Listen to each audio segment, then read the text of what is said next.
안녕하세요. 저는 20대 중반 여성입니다. 예전에 여드름이 많이 났었는데 지금은 여드름은 별로 안 나지만 얼굴이 더러워요. 유유. 저는 어떤 시술을 받아야 할까요? 그동안 이것저것 받아봤는데도 별 효과를 못 봤어요. 우선 현재 자신의 상태를 명확히 알고 계신가요? 여드름 자극 치료를 하고 깨끗한 결과를 얻기 위해서는 본인의 피부 두께나 탄력, 재생력, 염증 상태, 그리고 흉터로의 이행 정도를 명확하게 파악한 뒤에 그것에 맞는 시술을 받는 것이 중요합니다. 그럼 수많은 케이스 중에 대표적인 유형 2가지 정도 함께 보실까요? 염증이 생겼다가 사라지고 피부 손상된 부위에 멜라닌 색소가 분비돼서 각질이 탈락되지 않으면 거뭇한 색소 침착이 남을 수가 있습니다. 이 경우에는 각질 주기를 정상화시키고 각질 탈락을 유도를 할 수 있는 미세학 추침 등의 필링 시술을 받는 게 바람직한데요.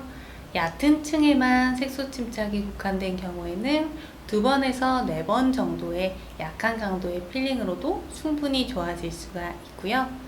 깊은 층까지 색소 침착이 심하게 남아있는 경우에는 깊은 층을 자극할 수 있는 강한 강도의 필링을 적절한 강도와 주기로 받는 것이 바람직합니다.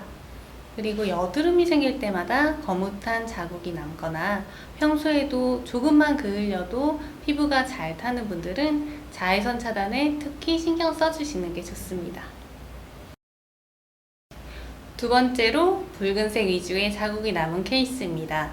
가끔 어떤 분들이 이렇게 붉은 자국은 시간이 지나면 저절로 괜찮아지지 않을까 하고 질문하시는 분들이 계신데요. 사실 그냥 염증이 발생했다가 붉은기가 빠지는 경우를 제외하고는 이미 생긴 자국으로 이행된 단계의 피부가 없던 듯이 저절로 괜찮아지기는 힘듭니다. 따라서 가만히 두어서 색소 침착이 남거나 조직이 위축돼서 패이고 함몰된 형태로 되기까지 두는 것보다는 초기에 적극적으로 치료하는 것이 좋겠죠?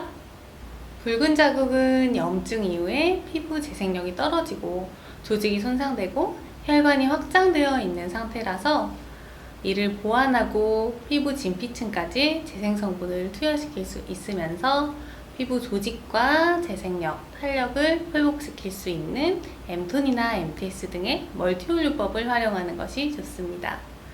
혹시 붉은 자국이 여드름 이후에 남은 것이 아니라 아토피나 지루성 피부염 등의 피부 질환의 경우에는 그것을 먼저 체크하고 치료해야 될 거고요. 피지량이 많아서 염증이 가끔 나는 경우라면 피지 조절을 확실히 하면서 시술 받으시는 것이 좋습니다. 그리고 옅은 층의 여드름 자국과 다르게 피부를 만드는 기저층이 손상돼서 패이고 함몰되게 남은 흉터라면 그것은 간단한 자극 치료보다는 세살을 차오르게 할 수 있는 트레스테라피 등의 시술을 받으시는 것이 좋겠죠? 여드름 자국 치료를 받을 때 어느 정도의 기간이 필요한지 궁금해하시는 분들이 많은데요. 현재 본인의 상태와 나이, 재생력, 그리고 피부 타입, 생긴 정도와 심한 강도 등에 따라 그 기간은 달라질 수 있습니다. 보통은 가벼운 자국은 4주, 그리고 12주 이내 정도의 기간이 소요되고요. 혹시라도 생긴 지 오래되었거나 심한 정도라면 4개월 이상의 시간이 필요할 수 있습니다. 여드름 자국 치료는 붉은 자국일 때 초기에 적극적인 대처를 하시는 것이 좋으니 참고 바랍니다. 감사합니다.